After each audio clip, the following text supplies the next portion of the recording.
The party started like so many others. There were 10 or so of us couples, mostly childless so far, all of us professionals or self-employed, and most of us categorized as upwardly mobile. The youngest was Sophie. I think she was about 23, and the oldest was Ted, who had recently celebrated his 33rd birthday. The rest of us sat somewhere in the middle, as did myself, Mike Lee, and my lovely wife, Jenny Lee.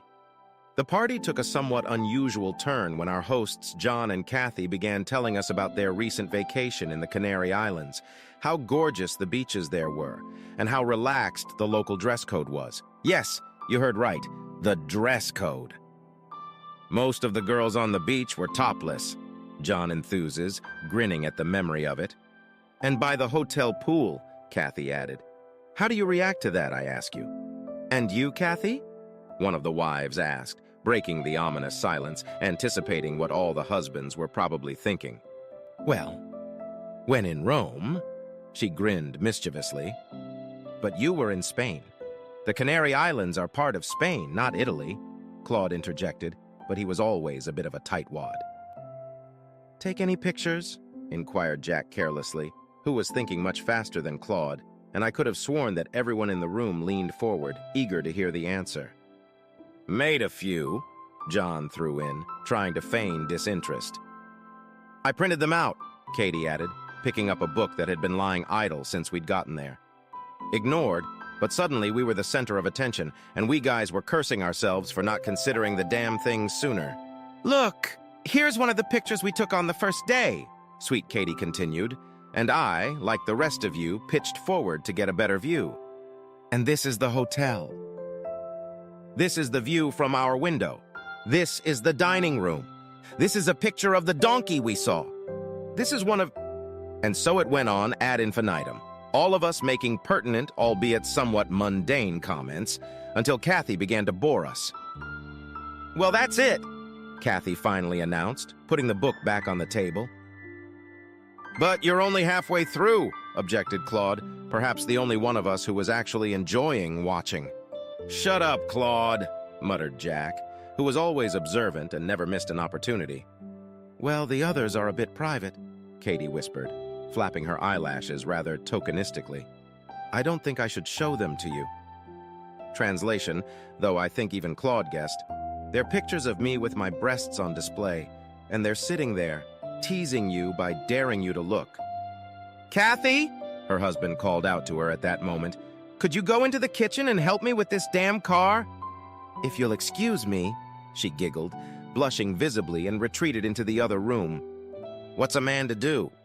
Well, you know, and I know, but neither of us was ready to make the first move, especially with 2 or 3 of our wives standing there watching our discomfort. For God's sake, at least one of you look at him, one of those wives, my wife Jenny, declared as it happened to my surprise. It was only a split second, but Jack, the dirty bastard, beat me to it. Fucking hell, Jesus, wow, screaming shit. Flipping through the pages, we got a lot of comments. The early shots of Katie in a tiny bikini went by quickly, and page after page the shots got bolder and bolder. Katie topless, lying on her back. Katie, a lovely girl, topless again, but this time reading a book, and the bulges of her naked breasts partially visible. Katie, still topless, lying on her side, her arm carelessly thrown over her bare breasts, almost hiding them. And then it gets even better. Katie is lying on her back, topless this time, and her bare breasts are clearly visible. Katie kneels on the sand, her breasts hanging there quite splendidly. Katie stands up, this time at full height, quite blatantly showing off her breasts, with quite impressive results. Katie, this time clearly in the pool, stood in just her bikini and appeared to be chatting amicably with 3 young guys none of us knew, as if this was a completely normal, everyday situation.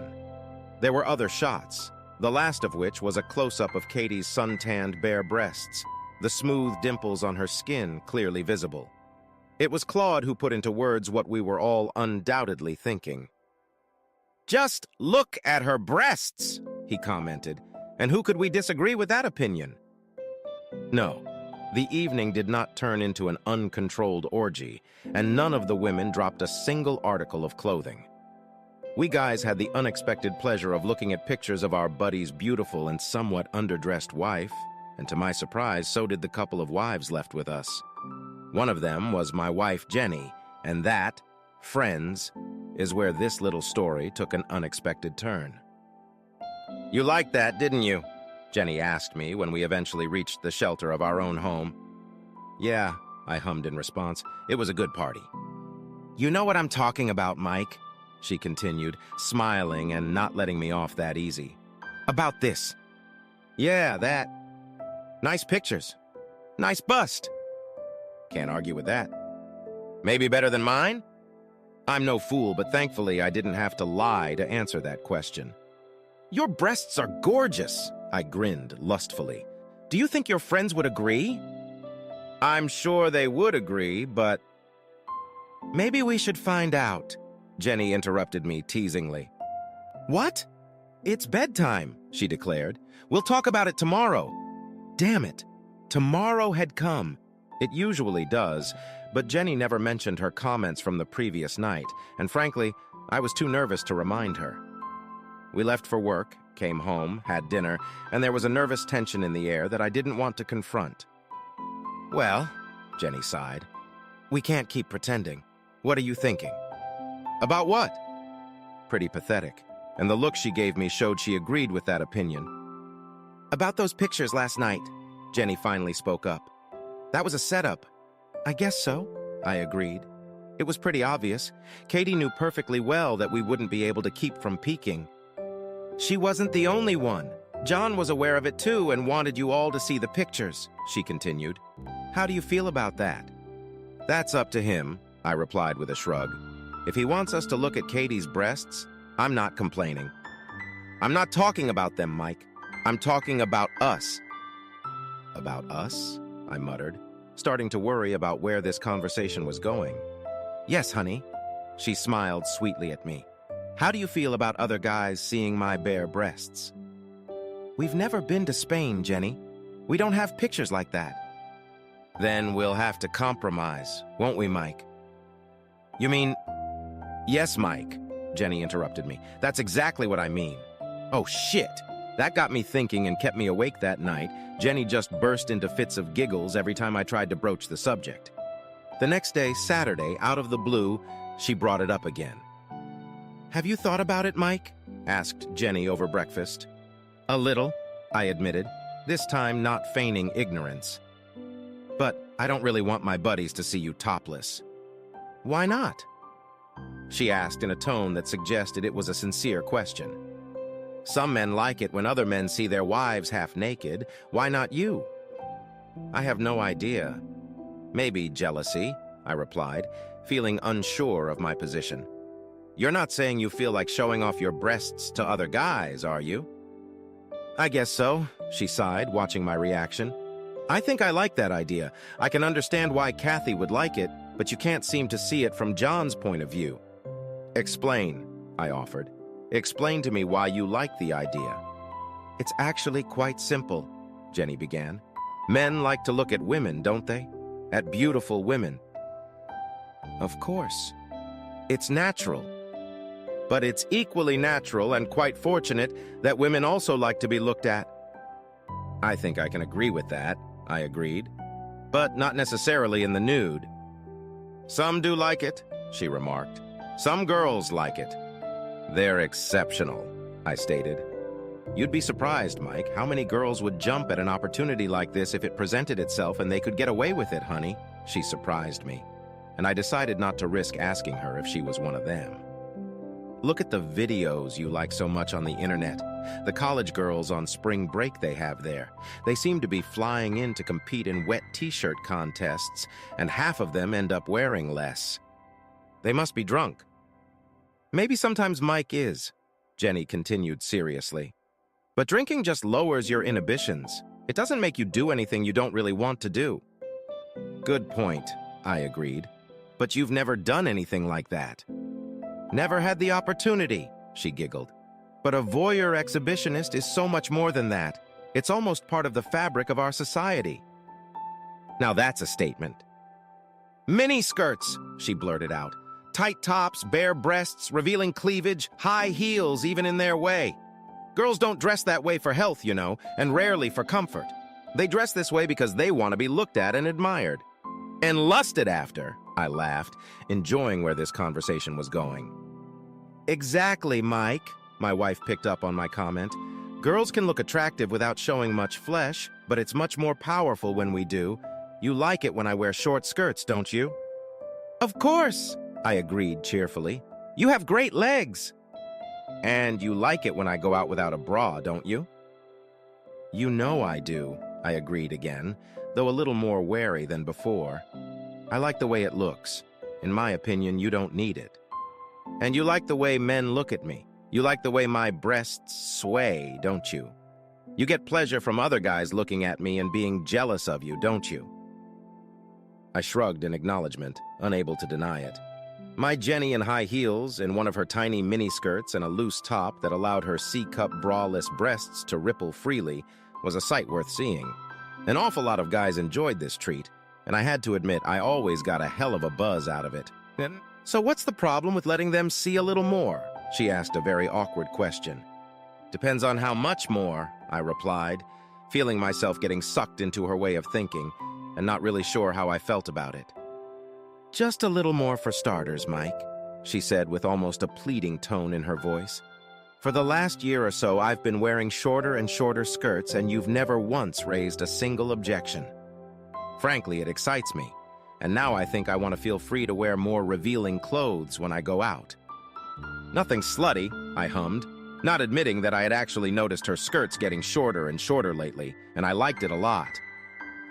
I don't do promiscuous, Mike, she grinned, knowing she had more or less won the argument already. I'm not going to do anything to embarrass you, and I'm not going to expose my bare breasts in front of our friends. I just want to show a little more flesh. Maybe wear clothes that give more of a hint of what's underneath. Sounds like this is all leading up to a shopping trip, I laughed. I'm afraid, Mike. I've already started, I snapped my mouth shut. If you want, I'll try on my new top for you. Gulp! Swallowing deeply and taking a big breath, Jenny happily scurried out of the room to try on her new top. Damn it! I growled as she stormed back into the room a few minutes later. The tight, low-cut jeans and high-heeled boots took quite a while to get used to, but the top? What do you think? Asked Jenny, her eyes sparkling. It's, interesting, I mumbled, trying to regain my sense of balance. You don't like it? She replied, her face lowered in disappointment. I like Jenny, I admitted. I'm just resigned to the fact that it's not enough. It covers everything you need, she chirped, happy again, spinning in a circle so I could look around at the whole ensemble. And indeed, it kind of did. As if it wasn't. The thing, which I don't know what to call it other than a top, was made of black lace material. Loose-fitting, it buttoned at the neck, and apparently nothing else held it together.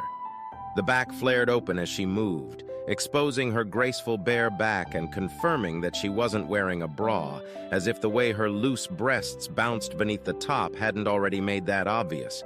It wasn't see-through, though it hinted rather strongly that it could have been so in the right light, and if it had been any other color than black. Nice. You like it then? I like it, I confirmed. My heart sank as I glimpsed the side of her breasts as the top opened even wider than before. How about taking me to the pub for a drink? Suggested Jenny, and squealed with delight when I agreed. Oddly enough, it was Jenny who had the first nerves to give out as we got ready to go out. She decided she would wear a light coat to the pub, just in case, as she put it. We ran into any of the older neighbors. I can think of a few who wouldn't complain, but would have let her do it anyway. Then we got to our local pub, and she chickened out again when she realized how many of our friends would be there, judging by the cars parked out front. Maybe we should go to the Red Lion, she muttered uncertainly, her earlier bravado leaving her. You prefer beer there, don't you? As you wish. It's always a bit quieter in there, I agreed, knowing full well that beer had nothing to do with her desires, and actually feeling somewhat relieved that all my tipsy buddies wouldn't be trying to sneak a peek at my wife's breasts. Once inside, Jenny hurried over to a vacant table conveniently located in the far corner and, securely wrapped in her coat, sat there waiting for me to arrive with the drinks. "Cowardly?" grinned I, holding out to her the glass of white wine she had asked for. "No," she snapped back, looking around nervously. "May I take your coat, dear?" I continued to tease her, confident by then that it just wasn't going to happen, and that as soon as we finished our drinks, we'd head back home. "No," replied Jenny, as I expected, and for the next 20 minutes we sat sipping our drinks and occasionally interjecting remarks about other customers, carefully avoiding the subject of her coat. "Another beer, Mike?" she marveled when I set my empty mug back on the table. "I'll get it, honey." She surprised me even more, jumping to her feet before I'd even confirmed my desire for another pour.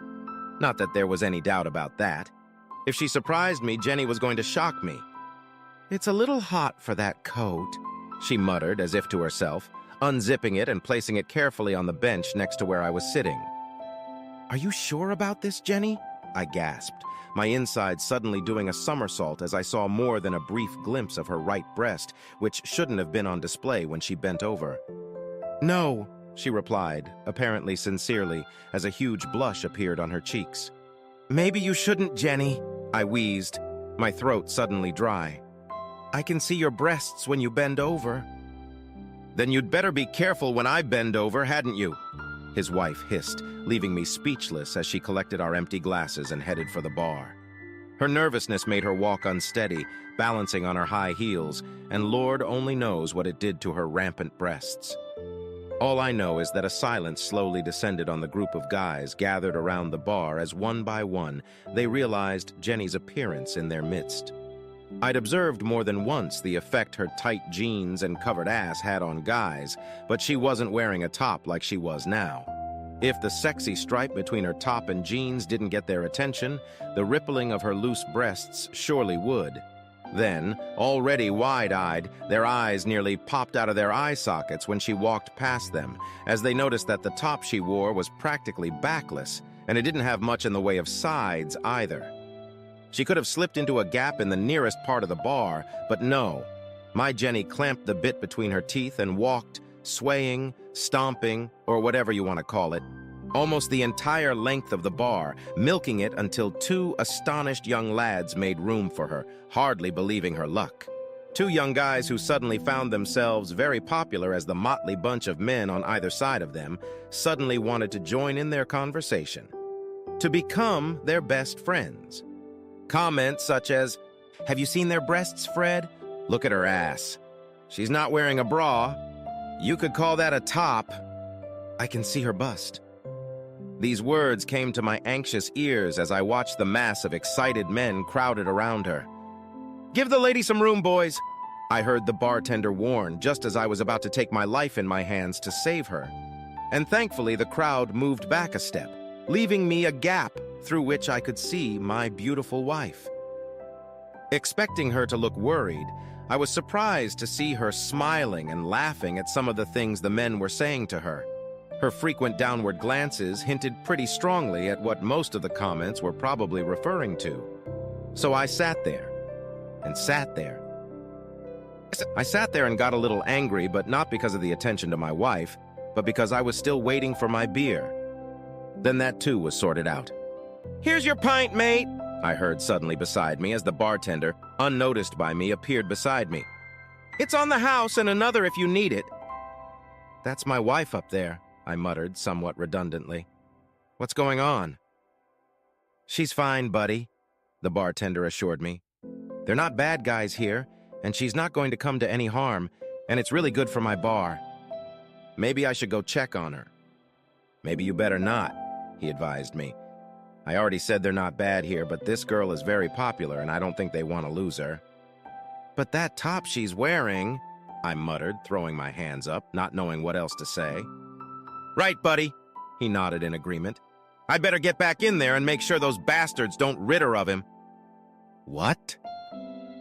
"Enjoy your pint, mate." It seemed like an hour or more had passed, but it probably wasn't, as I sat there drinking my pint and the third one that came along, while Jenny behaved herself behind the bar, giggling at what the guys were saying to her, playfully tossing her hair and staying agile enough to let her breasts ripple.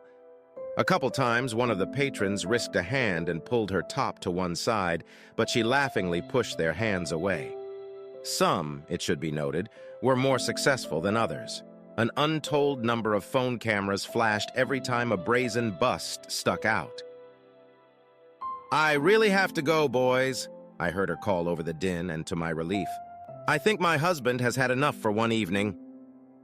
She playfully waved off requests to stay a while longer and squeezed through the crowd, heading toward my table. "Ready, dear?" she demanded. "Yes, Jenny," I muttered. "When are you coming back, Jenny?" Several people exclaimed simultaneously, obviously recognizing her name. "Maybe tomorrow," she answered them. "Promise," one of the admirers asked. "I promise." "Leave us something to make sure you'll come back." One bright spark went off in one head, and everyone around them fell silent. Sure, they were all thinking the same thing. "What do you think, Mike?" asked Jenny, smiling widely, her face flushed with excitement. I just shrugged, unable to think about logic anymore. "Here we go, guys," Jenny laughed, unbuttoning the clasp around her neck and shaking her bare breasts in front of them, before spreading the tight top over her head and tossing it into the crowd. "I'll take that, boys," I heard the unmistakable voice of the bartender snatch the little garment from the hands of the guy who'd caught it. "This is going in the trophy case behind the bar." Perhaps it was this distraction that gave the two of us a chance to avoid drawing attention to ourselves. Jenny apparently wasn't as eager to escape as I was. My attempts to slip quietly and stealthily down the main street to where our car was parked were severely spoiled by Jenny, who waved and called out to practically everyone we passed, and the fact that she was topless by then apparently didn't bother her too much. We managed to get to the car without major incident, and I vetoed her giggling suggestion that we stop by our usual restaurant that we'd rejected earlier for one last drink. "Sorry about last night, Mike," Jenny greeted me when I joined her for breakfast the next morning after a somewhat stormy night. "I don't know what came over me." "It's nothing," I assured her, trying to suppress a smirk at the memory of my wife standing there in high heels, tight jeans, and with her magnificent breasts in full view, surrounded by her admirers. "Except you lost your top." "We promised we'd go back and buy it, didn't we?" she replied with a teasing smile. "But you don't have anything that fits," I teased back. "Yes, I do," she teased. "You haven't seen the little denim miniskirt I bought yet, have you?" "And what top would you wear with it?" I demanded, laughing out loud at her sass. "Well, the one I left at the pub, of course," my wonderful wife Jenny giggled sexily. "You mean," I muttered, imagining her waltzing into the pub in high heels and a miniskirt and demanding her top back, and I was just blown away. "Why not?" she cooed. "Last night was fun, wasn't it?" "Wouldn't you?" "I could have. You wouldn't have been able to." "Could have." "Tonight?" "Why not?" "Without a bra?" "Of course not." "Panties?" "Not necessarily. Your choice." "Oh, shit."